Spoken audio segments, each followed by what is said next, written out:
Warriors Unite! Back with another episode of Vigor Wars 2 in the 1% Club. Hope you guys are doing well on this Monday morning. Hope you guys are conquesting yourselves, conquesting things around you, under God's purposes, under God's rules, and allowing yourself to be the masculine male that you should be.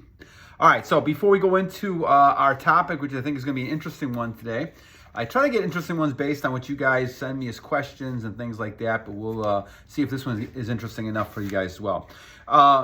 Zesphirous Network, thank you, my friend. God's Gladiator, thank you. Glory be to God as usual, thank you. Dirty Mint as usual. Harry Merewether, thank you. Jon the Dawn, Paddy Moriarity, you guys are a great. Jon the Dawn again, thank you. Cameron Vaughn, thank you. Frederick Gray, thank you. Andy Dean, Remington Tufflips, thank you guys. Gregory Boliver, thank you, my friend. Lykkos, thank you. All great regulars we have. God's Gladiator again.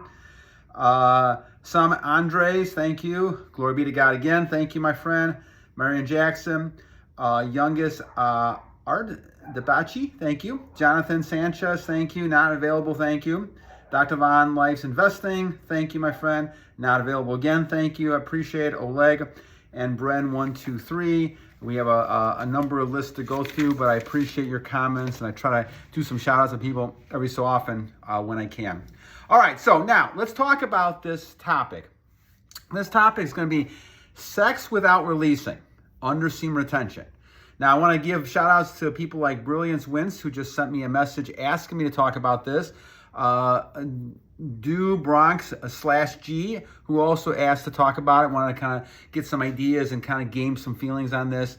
All right, and I'm going to combine this with a marriage situation because we just talked about marriages and lust, romantic love, and things like that. So this is at least my thoughts on this. You guys can kind of obviously make your own decisions. I'm just kind of giving feedback based on what the warrior has experienced over the last 63 years. Just kind of looking at marriage situation compared to other situations, all kinds of stuff that I've experienced. So let me kind of give you my thoughts on this topic. So when we talk about energy release, we're talking about that's the bottom line that we have to watch out again. We do not want to release energy. Because releasing energy, unless you're doing it for procreation purposes, which means you really are intent of having a child, and you want to bring a child in this world with someone, whether it's your marriage partner, which is my preference, or someone else that you decided to do this with, that's the key area where I think it's okay and legitimate in my book at least, to be able to go ahead and release. But nowadays, we're in a cycle where people are releasing all the time for no reason at all. And they're just kind of, shooting themselves all over the place on the bed, into other people, everywhere. And all that's doing is creating a lot of degeneration in your system. You are being systematically destroyed by yourself. And what you're doing is basically hurting your mind, your body. You're taking vitamins, lecithin, magnesium, phosphorus out of your system all the time for no other reason, just for short-term pleasure. Now, anybody logically can think about this as not being good. We've been brainwashed in society, men and women, to think about this should be our pleasurable world. We should only be interested in ourselves and get all the pleasure you can while you can. Because of that, these industries like the porn industry and things like that have thrived, the drug industry, all these things because of the short-term pleasure that people have in society. We need to be looking at the longer-term type of goal. If your goal is to have a child, family with people, then releasing, I think, is wonderful. Now, you may say, Vigor Warriors 2, what about situations where you're married and you don't want to have, you had children or you're done having children, whatever it might be, and you want to have intercourse, you want to have sex, you want to go ahead and have intimacy like that, great. Now, you can have intimacy without the sex. That happens a lot as well. So that's one option that I think people can do. The other option definitely would be sitting there and having intercourse, having sex, but not releasing. Now, when you go back and look at a lot of the research going back thousands of years, you can look at situations where there is some evidence that by doing that, that is the essence of man and woman, to actually have intercourse but have no releasing. You're going to have some sort of not stressful, but emotional release anyway. When you are with someone, you're going to have that transferability because you're both kind of into it. And women obviously will release as well. The question then becomes, when you look at this, is can I actually do this? Now, part of the problem is people are so into the images and movies and all this kind of stuff that they have a dysfunctional ability. And a lot of people at 20 years old now that I'm reading and seeing having trouble even releasing, or they're releasing too easily, which means that they see somebody and they release automatically. So the thing is this is not an easy thing to do in our society. I would guess that years ago, thousands of years ago, hundreds of years ago, it probably was a lot easier in many regards. Though you probably would say human nature hasn't changed all that much since the Roman days and Babylon days, Egyptian, back all the way to the beginning of the caveman. This has probably been going on, my guess would be. And the thing is that it is hard to control that behavior because you want to release to get that short-term pleasure if you're going to get excited, because your body is telling you it's time to procreate.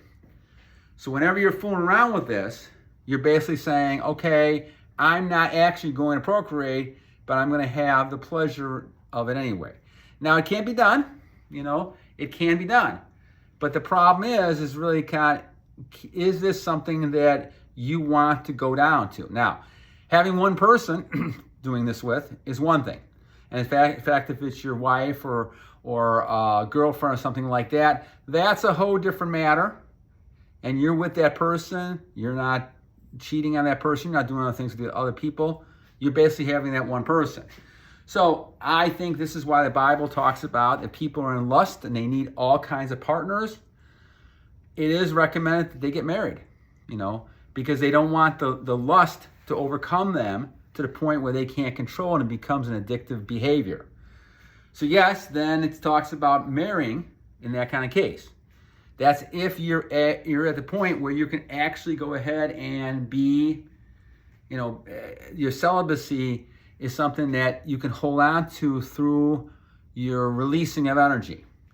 Now, celibacy, brahmacharya, obviously is a tough word when we talk about having sex without releasing. You have to kind of make that personal choice within yourself, whether you think that's something that you want. Obviously, if you're with a person, they have needs as well, women have needs as well, and they're going to want to have some kind of intercourse. Now, still doesn't mean you have to release, but you have to kind of have this is your decision you have to make as a warrior. Because not releasing is really the essence of what we're talking about here. Obviously, if you're with one person, that's your marriage partner or your person you're with, you're going to have that kind of intimacy. You may go that far with your intimacy. That's something that's going to be a choice between you and that person. I think that's an individual choice that people make. Now, from my perspective, the key, once again, is the release of energy. If you are releasing energy, then that's going to be hurting you. It might help another person. Once again, if you're trying to procreate, that could help the other person. But once again, realizing what it's taking out of you. That's the recognition I think we have to stop first. This question about having sex and not releasing, if that's the question, words that we're focusing on, that tells me that we're at a different level. Because really what we're talking about is people who are so addicted, they release 3, 4, 5 times a day. And they can't help themselves. They almost become like vegetables. I see this all the time where they're like zombies walking around because they release so much on, pictures and with people, whatever it might be, one night stands, body counts, all kinds of stuff like this. And they're at the point where they become like walking zombies. They have almost no brain left to do anything else. And so they're not focusing on goals. They're not focusing on any other types of hobbies or anything else they could be doing. They're focusing on that pleasure and excitement, and they're waiting for that next moment to do that. And so now, they can't rush home and go to the video game or go to the computer and do this. And so now what they're doing is putting themselves in a self-abusing cycle where they can't get out of that. And they get addicted to that. And now they're at the point where any kind of normal relationship they don't want. And so they're in a whole different type of addiction. That is the main issue we're seeing right now. Now, as a result of this, you're seeing movements like the MGTOW movement and other types of movements totally stay away from women as well. So the big danger you see in some of this is the fact that if you don't have women around, I guess the option is you'd rather have if you're going to be doing this, you'd rather have a woman than not have and just do the pictures.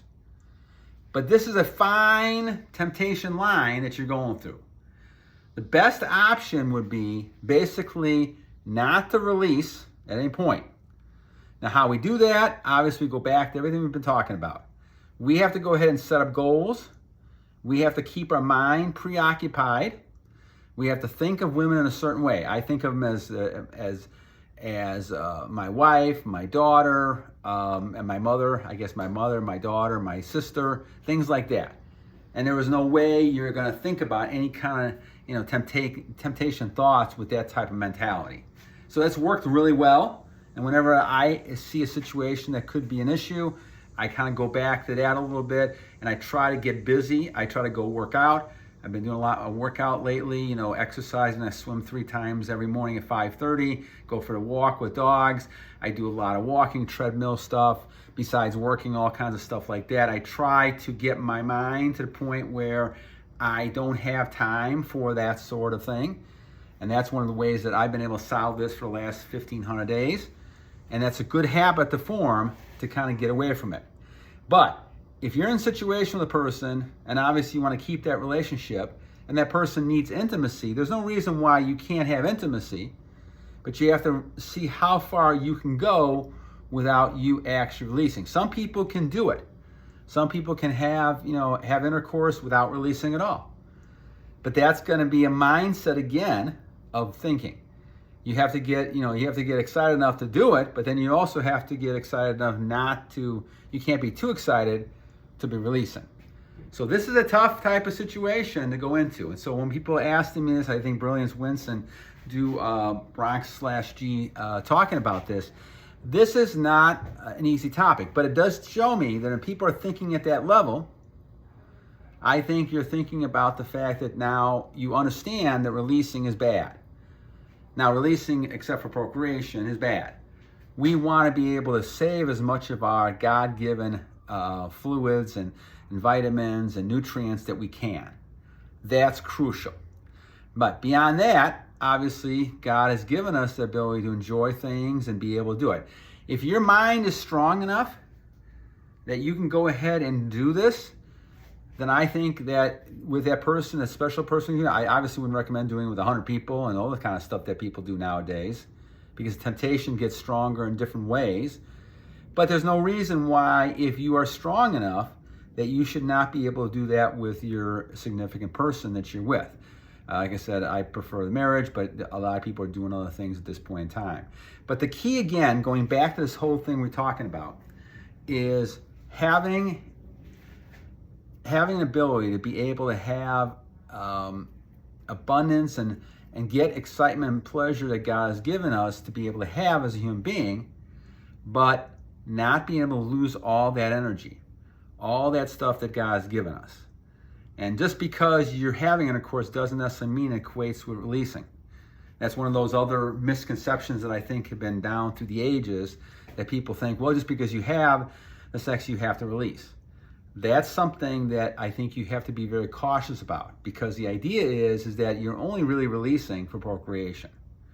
But if you're lusting a lot, which is, we can talk about this in a previous video, if you're lusting a lot, now you're trying to have sex with multiple partners and other people, you're not happy with just general type of thing, then your chances go way up. And this is what happens when people are lusting. If they're in a romantic love situation and they're doing romantic types of things, holding hands, hugging, kissing, like that, having intercourse once in a while, you're not going to have that sort of same reaction. And if chances are you're going to probably be able to control that as well. And so you're not probably going to release, chances are, if you do that. So if you can kind of tone it down back to a romantic love instead of a lust, which you're thinking a person as an object, you're probably not going to end up releasing. And I think that's the key. Now, once again, this is just my opinion. I think that there's a lot of questions here that probably aren't answered. I think a lot of you guys want to have, obviously, intercourse, and that's a natural thing, especially for a lot of you younger guys out there. You want to do that.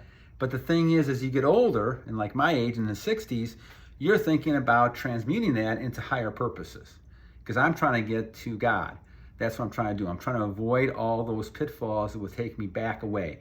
And I think anytime you're thinking about lust especially, and in one of those sins, you're in adultery, you're kind of moving back away from God. So every time I do that, I try to forgive, ask the Lord for forgiveness, things like that. So, and that's why I'm in monk mode. And that's why monk mode is not the easiest, because I had 47 years, all that back and forth type of thing. And, you know, you still at times get images, things come up in your head, and you have to guard against it. This is why this becomes a battle. This is why I always talk about battling on and battling, because every day you'll get an image. You may see it, you may just think about it. You may think of somebody who may be thinking about you, or you're thinking about them, and all of a sudden, now you start thinking about that. And as a strong, blessed male that many of us are, you have that high level of sexual energy. You have to have that to be able to procreate. Now, the question is, how are you going to use that? And you're using that to promote the relationship you have with one person, but you're trying to promote all the other things and conquesting yourself, controlling yourself. You're getting closer to your creator every day. And I think this is the reason God has given us all these energy, to be able to serve purposes, create things, build things, help mankind, and keep going, pushing the society in a positive direction, not creating a lot of, you know, hate and anger and all kinds of other stuff that we see out there even today. So we have to kind of focus on looking at this from a perspective saying, okay, it's a good question. The question is even bigger. It says, how often do I even want to do this? Is it something I need to do because of my partner? But is it something also that I can learn how to control? And you can't. There's things you can do, as we talk about all the time, and maybe I'll do a video on trying to do that if some people are interested in that. It's really a matter of controlling your thoughts as well. I mean, obviously you need a connection between getting, you know, some level of excitement, but then also you need to be able to say, okay, I'm just not going to release, right? And you've got to, you know, be able to say stop before that actually happens. So this is something that is not easy, of course.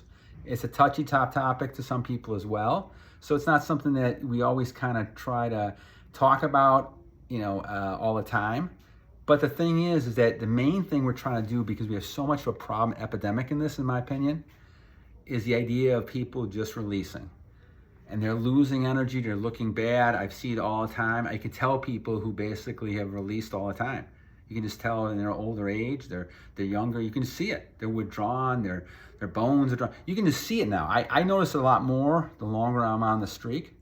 I notice people who are struggling with this, and I think it's something that goes unsaid because a lot of people don't want to talk about it, or they don't want to attribute this to anything. They think it's some other type of problem. But when you look at illness and you look at sickness, a lot of it in my mind starts with all those sexual behaviors you did as you're going through life. And I just know this because the amount of days I've been sick is zero for the last, I don't know, since 2009 or 10 or something like that. I can't remember the last time I was sick. Even last time I missed a day of work was, I think, 2002 or something like that. You know, I've had sniffles even through all that pandemic and everything like that. It's not a case of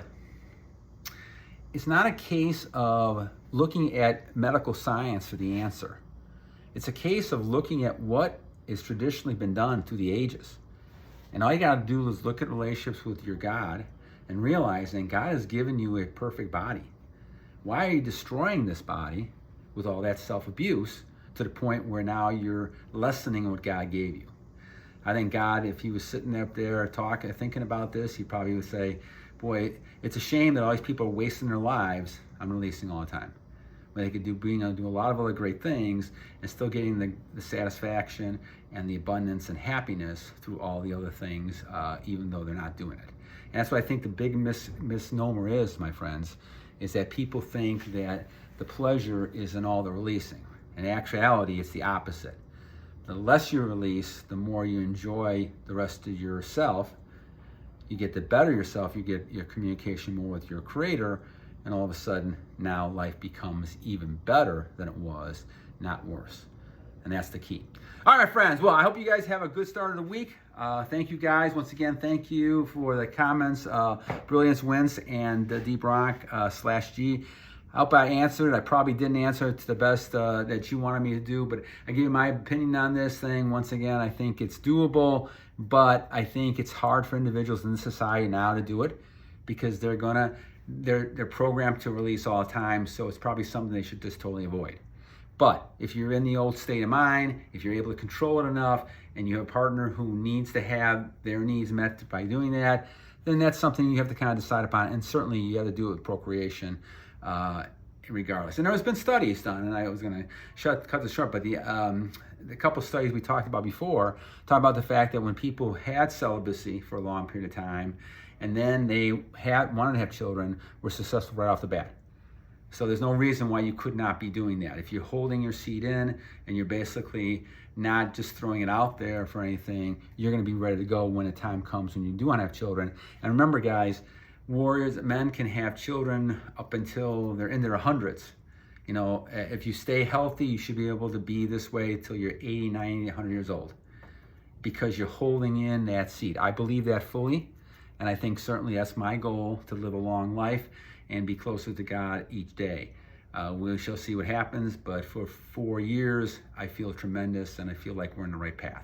All right, my friends, enough of this for today. Hope you guys are going to have a great day. Remember, 2 things I always leave you with. Number 1, every day, like today, is a new day to a great warrior. You guys, each one of you guys are great warriors. And number 2, guys, this is a continual war, so we have to continue to battle on! All right, God bless you guys. Have a great day.